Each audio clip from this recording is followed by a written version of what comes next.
Bonjour les amis des oiseaux, donc c'est Mercier Canariculteur pour la suite des vidéos. Donc nous sommes maintenant début janvier. Donc les canaris, ben, la reproduction est donc bien lancée. Là c'est plutôt des bonnes nouvelles. Donc voilà, 2026 commence bien. Donc je vais commencer par Grande Line, donc la grande volière où vous savez il y a normalement les oiseaux qui sont censés faire l'exposition. Le problème, si j'ai eu un imprévu, c'est que vous voyez, j'ai donc celui-là et celui-là. Donc elle couve. Elle m'a pondu 2 œufs. Je pensais que comme c'était une femelle de 3 ans, elle n'allait pas refaire de petits. Et finalement, si, elle a pondu 2 œufs, j'en ai un deuxième. Alors, elle s'est accouplée. Ce qui est surprenant, c'est que vous voyez lui, c'est un mâle, il ne paye pas de mine, il est à moitié endormi, il chante pas, voilà.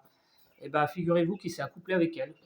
Je les ai vus s'accoupler, donc stupéfait. Donc c'est bien un mâle, il est un peu... bon voilà. Donc là, j'ai enlevé les œufs et je pense que je vais les mettre sous d'autres canaris. Alors l'intérêt d'avoir des canaris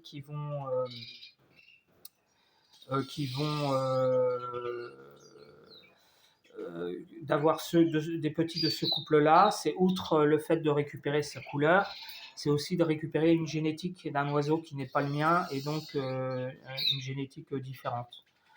Donc voilà, je vais voir. Je vais voir comment je vais faire. J'ai récupéré les œufs là et ensuite il faut que je réfléchisse comment je vais faire pour la suite. Voilà, alors on va commencer avec ma femelle canari Dragon Ball. Donc là, bah, elle est toute seule. Et pour le moment, bah, elle fait rien en fait. Voilà, vous voyez, elle est toute seule. Je la vois pas papillonner, je la vois pas faire. Voilà, donc finalement, j'ai bien fait de séparer des autres. Voilà. Alors ensuite, hop. Alors, je vais commencer dans la volière. Alors, je vais commencer par ce couple-là. Donc, vous voyez ici, vous avez le mâle mosaïque jaune, donc un mâle de 4 ans, avec ma femelle donc qui couvre bien, voilà, qui a pondu au total 4 œufs. Je les ai mirés aujourd'hui et je crois qu'ils sont fécondés. Je crois qu'il y en a 3 de fécondés, voilà, sur 4, donc c'est parfait, c'est très bien.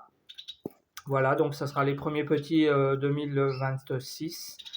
Voilà, vous voyez, le mâle va très bien, il chante, impeccable. Donc lui, il était avec la femelle que je viens de vous montrer là, et bon bah finalement, elle ne reproduit pas pour le moment, donc c'est très bien, elle est avec. Voilà, donc là, ça devrait me donner en termes de couleur, je pense que ça me devrait me donner des jaunes, parce qu'elle elle est orange, on va dire un peu clair. Lui, il est donc mosaïque blanc, enfin mosaïque jaune. Je pense que le jaune va prendre le dessus. Donc ça devrait être ça. Donc voilà, donc bah, ça se passe bien. Vous voyez, aujourd'hui, ils ont de la pomme. Voilà, là, au niveau nettoyage, je suis un peu coincé parce que je ne peux pas trop les nettoyer.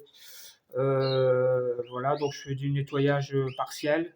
J'essaye de nettoyer les perchoirs, le fond des cages, sans trop déranger parce que pour nettoyer pour de bon, il faut tout déplacer la cage. Donc c'est compliqué. En plus du risque d'abandon du nid, je risque de casser les œufs, donc pas question. Ensuite, alors je vais aller, donc ça c'était la cage Naruto. Hop, voilà. Donc la cage Naruto, bah, ça se passe bien, les premiers petits 2026. Deuxième couple, je vais faire par ordre. Donc vous voyez, elle est dans son nid. Donc hop, on va la montrer là, voilà, sans trop la déranger. Hop, hop, hop, voilà. Donc elle, eh ben, en fait, c'est mon couple One Piece. Alors le couple One Piece, là par contre j'ai eu de la chance que j'ai nettoyé juste à temps. Parce qu'au moment où j'ai nettoyé, elle faisait le nid. Et là, ça y est, elle a pondu. Donc elle a pondu 2 œufs, voilà, qui sont dans la boîte là. Évidemment, elle couvre des faux œufs pour le moment. Que je vais lui mettre. Alors moi, je les mets en général au troisième œuf. À partir du troisième œuf, je remets les œufs. Et s'ils en font un quatrième, bon, en général, s'il y en a un qui naît un petit peu en retard, des fois ça marche, le dernier est quand même nourri. Voilà, donc le mâle superbe, jaune sur une femelle, on va dire presque blanche. Donc voilà, on verra, je pense que ça sera surtout du jaune. Ensuite, dans l'ordre des choses, alors c'est elle. Donc là, par contre, là, bah, ça a démarré aussi. Donc là, c'est le couple Overlord. Alors le couple Overlord, donc c'est une de mes jeunes femelles. J'ai eu 2 femelles l'année dernière, donc c'est une des 2, avec celle que vous avez vue qui est toute seule. Donc qui sont sœurs d'ailleurs. Donc avec ce mâle, super mâle rouge. Donc là, bah, ça fait le nid. Voilà, là d'ailleurs, je vois comme là un peu d'effet. Bon, c'est pas grave. Voilà, je sais pas si je vais arriver à le faire montrer. Ah oui, voilà. Bon, bref. On voit mal, mais bon, bref. Donc là, elle fait le nid depuis maintenant, ça va faire bientôt 4 jours. Donc là, je pense qu'elle va pas tarder à pondre. Puisqu'entre le moment où ils font le nid et le moment où ils pondent, il faut compter à peu près 5-6 jours. Voilà. Donc en fait, les canaris font le nid pendant 3-4 jours. Et puis à un moment donné, la femelle s'arrête et gonfle. Et là, on peut dire que la ponte est imminente. Voilà, d'ailleurs, il va falloir que je remette de l'eau. Je me rends compte que j'ai oublié de remettre l'abreuvoir. Voilà, et enfin le dernier, pas le dernier, pardon. Ensuite, il y a Speak Last Room. Donc là, ce couple-là, alors c'est assez bizarre. La femelle fait le nid depuis un jour ou deux, là, pareil. Mais c'est assez bizarre parce qu'en fait, elle n'est pas très excitée. C'est étrange. C'est étrange. Alors, je vais vous montrer. Elle a fait un nid à peu près. Voilà, pas très très très élaboré, mais bon. Voilà, bon là c'est des faux œufs évidemment. Voilà, c'est assez bizarre. Elle fait le nid, je ne l'ai pas vu s'accoupler. Enfin bref, on verra bien.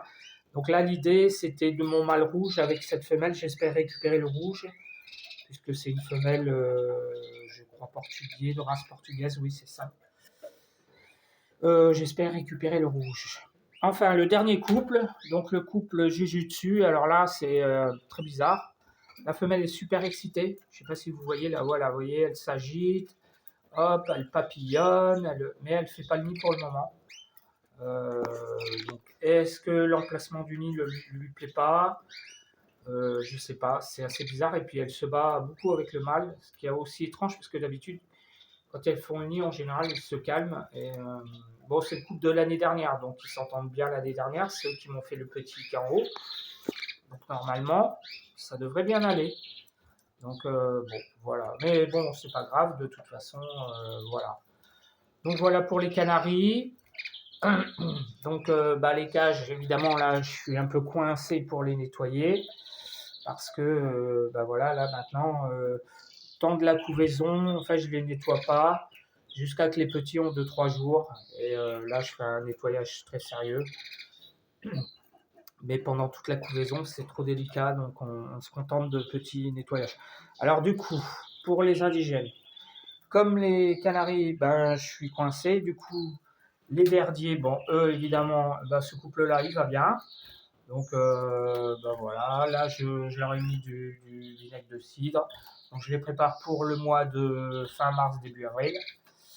Alors, ce que j'ai vu, c'est que. Alors, le problème, c'est que du coup, cette cage-là de Topstone, je suis coincé par la cage One Piece au-dessus.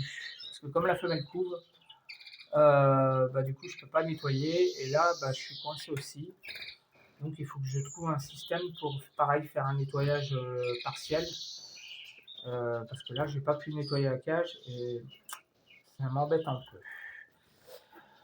Voilà les amis, donc bah, pour les canaris ça se passe bien. Les indigènes, donc ici le couple ça c'est une cage qui n'a pas été baptisée par contre. Donc là c'est les tarindéoles. Donc les tarindéoles comme les verdiers, bah, je ne sais pas si vous entendez là, ça chante beaucoup. Hein. Surtout lui. Alors lui c'est un chanteur mais absolument incroyable avec l'autre. Ah ouais, lui il chante. Allez, montre-toi un petit peu que je te vois. Voilà. Voilà. Voilà. Il chante incroyable. Donc voilà, donc ici vous avez la femelle. Bon, ça se passe très très bien. Voilà, donc ici le couple de Verdier, donc mon ancien couple. Hein. Donc pareil, bah, pour le moment ça suit son cours, la préparation. Les mâles commencent à chanter de plus en plus fort des deux côtés. Ici aussi, donc ici c'est la fille. Voilà, ça chante, ça commence à bien chanter. Et voilà, mais bon, il n'y a pas grand chose à en dire pour le moment pour les indigènes, puisque 3 couples de verdier et 2 couples de tarin des Aulnes, ça devrait normalement, donc ici c'est le dernier couple tarin des Aulnes. Tiens, ils ont versé leur nid, c'est étrange. Hop, donc là, bah, ça suit son cours. Ici, donc c'est mon mâle de 3 ans. Pour le moment, il chante pas. Voilà. La femelle, par contre, elle est très excitée et j'ai dû mettre ça parce que en fait, elle va tout le temps vers la cage. Voilà. Mais normalement, dans le couple de tarin des Aulnes, normalement, ça devrait pas se faire avant. Ça devrait pas se faire avant le mois d'avril. Bah, vous voyez, là, elle est sortie du nid. Voilà ce que je vous disais. Donc, vous voyez, parce que le problème, c'est que là, j'ai le mâle verdier. Donc, mon mâle célibataire verdier, qui fait rien pour le moment, évidemment, qui est très excité. Du coup, il y a un truc que j'aurais bien aimé faire avec cette femelle-là. Ça aurait été de faire un croisement. Si j'avais su qu'elle aurait peut-être fait encore des petits, j'aurais bien tenté un croisement avec un mâle, le mâle verdier qui est ici. Voilà. Mais bon, bah voilà, elle s'accouple avec le rouge. Mais finalement, c'est pas plus mal parce que ça me fait des petits qui n'étaient pas prévus, mais qui sont en plus et qui peuvent être utiles génétiquement en fait. Donc voilà. Voilà les amis, donc bah, j'ai fait cette petite vidéo. Les choses se passent bien, donc bah, vous voyez, les vidéos évidemment se rapprochent parce que maintenant bah, on commence à avoir des choses intéressantes à dire. Les canaris, ça couve, ça fait des nids, ça couve. Les œufs sont fécondés voilà, pour l'un d'entre eux, donc les premiers petits vont pas tarder à arriver. Ici, là, dans la volière Grande Laille, j'ai une surprise qui n'était pas prévue, mais qui est plutôt une bonne surprise. Et voilà, je pense que... Alors, il faut savoir aussi que je vais bientôt faire l'exposition dans un mois, Fête du Canari et de la Nature au Centre culturel, comme l'année dernière. Et que cette année, il y aura une nouveauté, ça sera donc un concours de dessin. Voilà. Et que les enfants auront des lots à gagner qui tournent autour des oiseaux, bien sûr. Alors, ce n'est pas des oiseaux directement, mais ce seront des objets comme des porte-clés, des t-shirts, voilà. Mais on en reparlera parce que je referai, voilà. Et donc, je fais une petite dédicace à tous les vidéos que je suis sur YouTube. Christophe Carouget, Canary 83, voilà, donc là j'ai plus en tête tous les canaris, notamment les canaris mosaïques toulousains, dont j'ai le nom qui m'échappe. Bon bref, enfin voilà, je fais une dédicace à tous les éleveurs de canaris dont je suis sur YouTube et donc je vois que ça se passe bien, bah, c'est super. Voilà les amis, donc je vous dis bah, à bientôt et puis à bientôt et puis pour la suite, pardon.